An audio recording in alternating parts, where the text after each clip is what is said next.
Across the world, there are scores of people working on solving the issue of the foster child and the orphan child, the child who's come from the hard place. There are scores of legislators.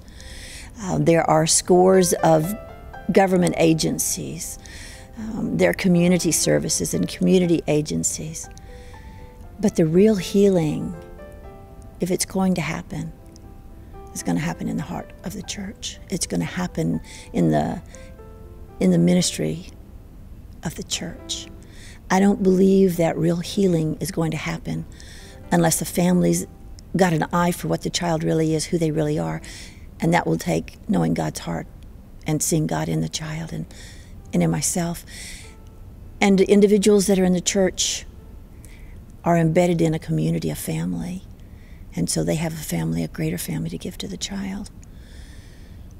I was recently testifying for legislation at our Capitol as an invited expert for legislation on foster and adopted children.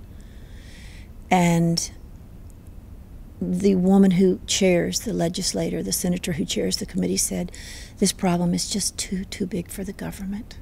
And she said, we need the church. And that's my sentiment. We need the church. This is the ministry. This is God's heart. This is the ministry of Jesus.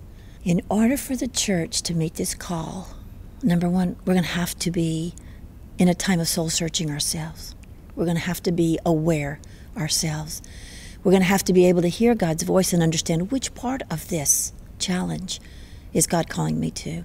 Is he calling me to develop a ministry? Is he calling me to do an outreach? Is he calling me to adopt? Is he calling me to foster?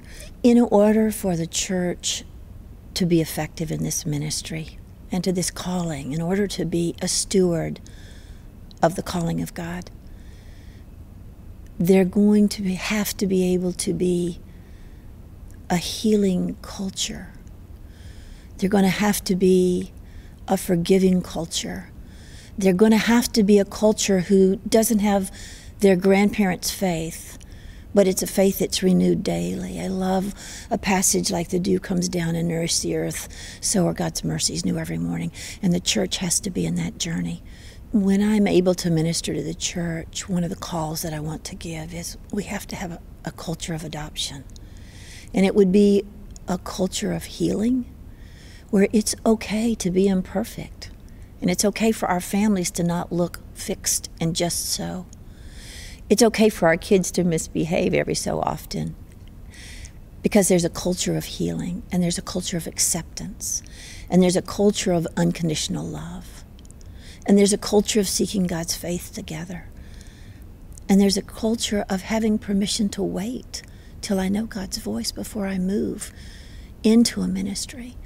But when we begin to create a real culture of healing in our church, and we're responding to God's voice, not to something some other ministry is doing, or not to something some other church is doing, or not to something somebody else is great at, but an authentic call that comes from deep within myself and deep within that church as a unit and deep within the ministries as a unit, that is the force that can't be stopped, because that is Jesus manifest in our church family.